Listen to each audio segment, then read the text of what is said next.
سلام، مانی هستم از آشپزخونه فودپیکس. به آشپزخونه من خوش اومدین.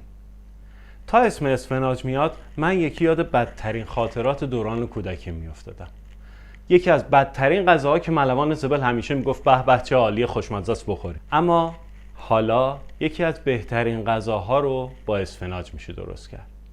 امروز میخوایم املت اسفناج با پنیر درست کنیم.